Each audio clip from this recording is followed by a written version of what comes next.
Hi all, ഇന്ന് നമ്മൾ ഉണ്ടാക്കാൻ പോകുന്നത് മലപ്പുറത്തുകാരുടെ സ്പെഷ്യലായിട്ടുള്ള ബീഫും ഇടിച്ചക്കയാണ്.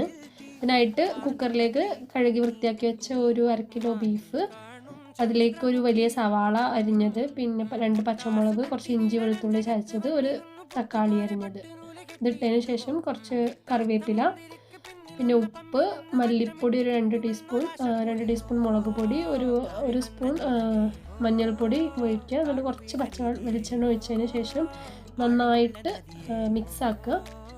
അതിന് ശേഷം കുറച്ചൊരു 1.5 കപ്പ് വെള്ളം ഒഴിച്ച് ഇത് അടുപ്പത്ത് വേവിക്കാൻ വെക്കുക. 2 വിസിൽ വന്നതിന് ശേഷം സിമ്മിലിട്ടിട്ട് ഒരു 20 മിനിറ്റ് വേവിക്കണം. ഈ വെന്ത ബീഫിലേക്ക് കുറച്ച് കറി വേണം. എന്നിട്ട് അതിൻ്റെ മുകളിലേക്ക് കുറച്ച് ഇടിച്ചക്ക ചെറുതാക്കി അരിഞ്ഞതിടുക. ഇത് വീണ്ടും ഒരു 2 വിസിൽ വരണം. അതിന് ശേഷം വറവിടാനായിട്ട് ഒരു ചീനച്ചട്ടിയിലേക്ക് വെളിച്ചെണ്ണ ഒഴിച്ച് അതിലേക്ക് കുറച്ച് ചെറിയ ഉള്ളി, കറിവേപ്പില നന്നായിട്ട് ബ്രൗൺ ആക്കുക.